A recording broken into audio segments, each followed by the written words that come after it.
याच्याकडं त्याला तरा म्हणतात. तरा माझ्याकडं नकाशे आहेत ते किल्ल्यांचे. मिर्झा राजांनी औरंगजेबाला इथल्या किल्ल्यांचे नकाशे, प्लॅन्स आणि एलिव्हेशन्स पाठवून दिलेली आहेत.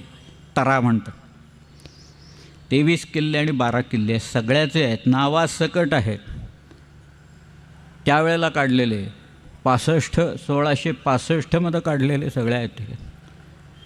शिवाजीराजांनी एकूण अंदाज घेऊन 23 किल्ले दिले. एक किल्ला शहाजीराजांच्या बदल्यात द्यायला शिवाजीराजे नाखुश होते. 23 किल्ले इथं दिल्यावर काय झाले असेल, मनाची अवस्था काय झाली असेल त्यांची. पण तेही दुःख पचवलं त्यांनी. आणि नंतर मात्र मग शिवाजीराजांना आग्र्याला जावं लागलं. आग्र्याला हेर खातं प्रचंड होतं. मोठं बहिर्जी नायकांनी जे काही काम करून ठेवलेलं होतं तेच काम इतकं विलक्षण होतं की या आग्रा सगळ्या एपिसोडमध्ये शिवाजी महाराजांचा एकही माणूस दगावला नाही.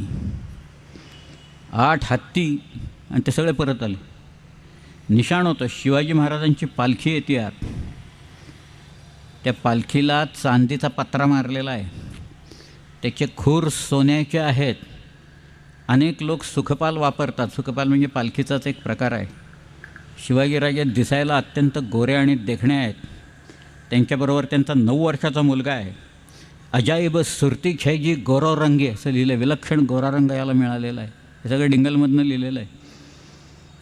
तर ते आग्र्याहून सुटका हे शिवाजी महाराजांच्या आयुष्यातला अफजलखानाच्या नंतरचं सगळ्यात भयानक प्रकरण.